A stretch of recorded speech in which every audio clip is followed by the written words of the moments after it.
အားလုံးပဲမင်္ဂလာပါရှင် Focus Story Channel လေးကနေပြန်လဲကြိုဆိုလိုက်ပါရရှင်ဒီနေ့ပြောပြပေးမယ့်ပုံပြန်လေးကတော့ဂုံမောက်ပြီးမာနကြီးတဲ့သူတယောက်အကြောင်းပါမြန်မာပြည်မှာလူတွေပြောကြတာရှိပါတယ်ဘာလဲဆိုတော့အပင်ဘလောက်မြင့်မြင့်အမြင့်ကတော့လိုအပ်ပြီးရှိနေမှာပါအခုပြောပြပေးမယ့်ပုံပြင်လေးကတော့ဒေါ်မေသိန်းအကြောင်းပါသူမဟာဘယ်လိုလူမျိုးလဲဆိုတော့မာနဂုံမောက်လွန်ပြီးဘဝကသင်ခန်းစာပေးလိုက်မှ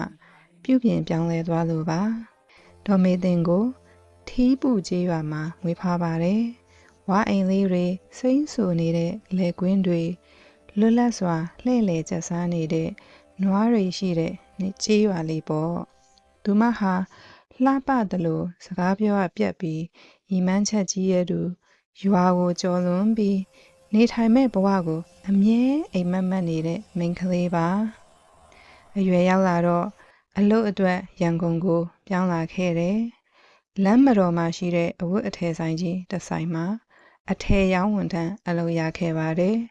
သူမဟာစူးစမ်းပန်းစားနဲ့အလုပ်လုပ်တယ်အချိန်တိုအတွင်းမှာပဲတင်ယူတက်မြောက်လွယ်ပြီးတခြားသူတွေထက်ရှေ့ကိုရောက်တယ်မကြာခင်မှာပဲဆိုင်ပိုင်ရှင်ရဲ့သားကိုတူရာနဲ့လက်ထပ်လိုက်ပါတယ်သူမရဲ့ဘဝဟာနေ့ချင်းညချင်းပြောင်းသွားပါတယ်ကြေးလက်ကခြေဗလာဘဝကနေဂျိတ်ဘိုးထဲဝတ်စုံတွေဝတ်ဘိုးတထောင်စေးကရေမွေးတွေဝယ်သုံးရွှေလက်ကောက်တွေဝတ်ဆင်တဲ့ဒေါ်မေသိန်းဖြစ်လာပါတယ်သူမရဲ့မာနတွေကပါကြီးထွားလာခဲ့ပါတယ်လူတွေကိုလည်းမျက်စောင်းထိုးစွာပြုလာတယ်အထူးသဖြင့်ကြေးလက်တော်ရွာကလာတဲ့လူတွေကိုပေါ့ကြေးရွာသားတွေဟာရန်ကုန်ရောက်လာပြီးသူမဆိုင်ကိုလာရောက်လည်ပတ်တဲ့အခါ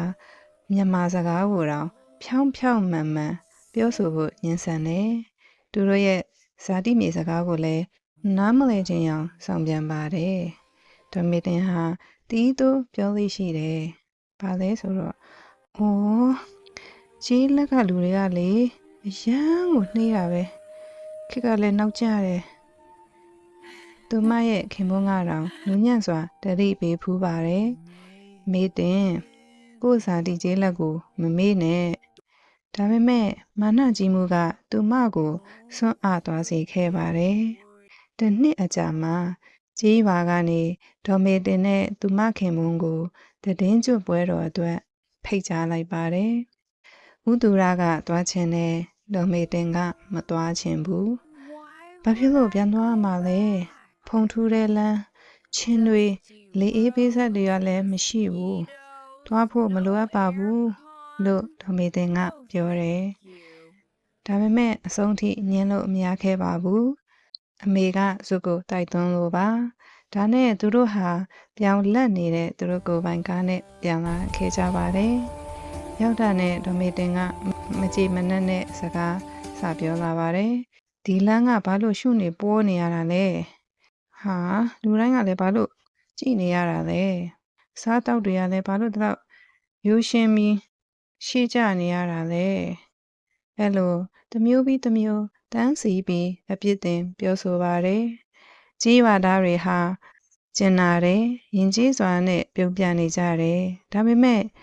ဒေါ်မေသိန်းရဲ့ကြမ်းတမ်းတဲ့သဘောထားကတဖြည်းဖြည်းနဲ့လူတိုင်းကိုထိခိုက်စေခဲ့ပါတယ်ကလေးတွေကရန်ကုန်ကအကြောင်းမေးမြန်းဖို့ချင်းကပ်လာတဲ့အခါသူမဟာရင့်သီးစွာပြောတယ်ခင်မိတဲ့အရာတွေကြောင့်မင်းတို့ကိုရှင်းပြဖို့အချိန်မရှိဘူးကွကြီးပါတကြီးတွေကတိတ်တဆိတ်ခေါင်းခါကြတယ်ပွဲတော်ရဲ့နောက်ဆုံးညနေခင်းမှာလေကြီးမိုးကြီးကြပြီးမုန်တိုင်းကြီးဝင်ရောက်လာတယ်မြစ်ကလည်းရေတွေရှမ်းလာတယ်ရေကြီးတဲ့အတွက်ရေတွေကကြီးရွာတွေကိုလှိမ့်ဝင်လာပါတယ်အိမ်တွေပျက်စီးခဲ့တယ်လူတွေထိတ်လန့်ကုန်ကြတယ်ဒေါ်မေသိန်းရဲ့အမေအိမ်ထဲကိုရေတွေဝင်လာတဲ့အခါလူတိုင်းကကူညီဖို့ပြေးလာကြတယ်အိတ်တွေတဲ့ကလေးတွေကိုလမ်းပြပို့ဆောင်ပေးကြတယ်ဒေါ်မေသိန်းကလွယ်ပြီးလူတိုင်းပဲပေါ့သူမဟာတုံဆိုင်နေပြီးခုံပေါ်မှာရက်ကအော်ဟစ်နေတယ်ငါပစံအိတ်ငါဖနက်ငါဖုန်းတယောက်ယောက်ငါ့ကိုကဲပေး ဒေါ်မေသင်းဟာသူ့ရဲ့ပစ္စည်းတွေကိုပဲအာယုံဆိုင်နေချိန်မှာတစ်တားတန်းကြီးတစ်ခုကတော့ကြလာပြီးအဖွားတစ်ယောက်ပေါ်မှာကြာလာပါတယ်ထပ်တလဲလဲမစင်စားပဲနဲ့ကြေးရွာသားဖြစ်တဲ့ဦးဆန်းလာကခုံးဝင်ပြီးအမေကြီးကိုကောက်ွယ်ပေးလိုက်ပါတယ်ကြေးရွာသားတွေဟာတူဦးတူဦးကဲတင်ဖို့သူတို့ရဲ့အသက်ကိုဆွန့်လွတ်ဖို့မနှမျောကြပါဘူးအဲ့ဒီချိန်မှာပဲဒေါ်မေသင်းဟာနာကျင်ခွဲရအရာတစ်ခုကိုသိမြင်လိုက်ရပါတယ်သူမကမုန်းတီးခဲ့တဲ့အရာတိုင်းသူမကလှောင်ပြောင်ခဲ့တဲ့အရာတိုင်းသူမဟာနှိမ့်ကြတယ်လို့ထင်ခဲ့တဲ့အရာတိုင်းဟာတကယ်တော့သူမထက်ပိုပြီးခိုင်မာပိုရဲရင်ပိုကျင်နာတတ်တယ်ဆိုတာကိုပါသူမရဲ့ဈေးကြီးတဲ့အဝတ်တွေကလည်းရည်ကြီးမှုထဲမှာဘာအဓိပ္ပာယ်မှမရှိခဲ့ပါဘူးသူမရဲ့မာနကြီးမှုဟာလည်းအသက်ကြီးတဲ့အမေအိုကြီးတယောက်ကိုတောင်မှဘေးကင်းရာကိုမပို့ဆောင်နိုင်ခဲ့ပါဘူးဒေါ်မေအသင်းဟာငိုတယ်နှစ်ပေါင်းများစွာအတွင်းပထမဆုံးအကြိမ်အဖြစ်အမှန်တကယ်ရင်ထဲကိုထိပြီးတော့ငိုလိုက်တယ်ငုံတိုင်းပြီးသွားတဲ့အခါကြေးရွာကအိမ်တွေကပြင်ဆင်ဖို့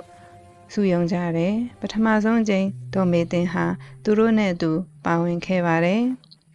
သူမဟာဝါးတွေတည်ပေးတယ်ကြေးရွာကမိန်းမတွေနဲ့အတူချက်ပြုတ်တယ်ရှုနွန်တွေကနေတဲ့ကျမ်းပြင်တွေကိုလည်းစီကြောတယ်သူမဆူခဲ့တဲ့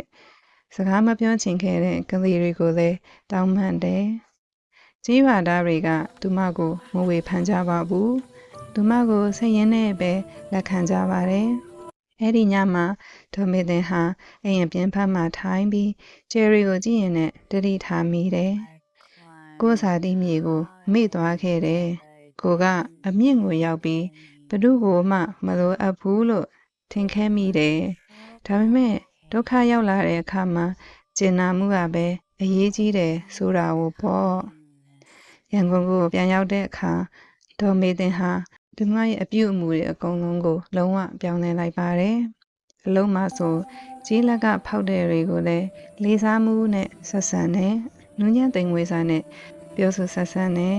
သူမရဲ့ခင်မုန်းကပြုံးရင်းအောင်မှပြောလာတယ်မေသင်းကိုတို့ရဲ့တကယ်မေသင်းလေးပြန်ဖြစ်လာပြီအဲ့ဒီခါမှာသူမဟာနူးညံ့စွာပြန်ပြောတယ်တခါတရံလူတစ်ယောက်ဟာမုန်တိုင်းတစ်ခုလိုအပ်တတ်တယ်ကျိုးနုံမှုကိုသိယူဖို့အတွက်ပေါ့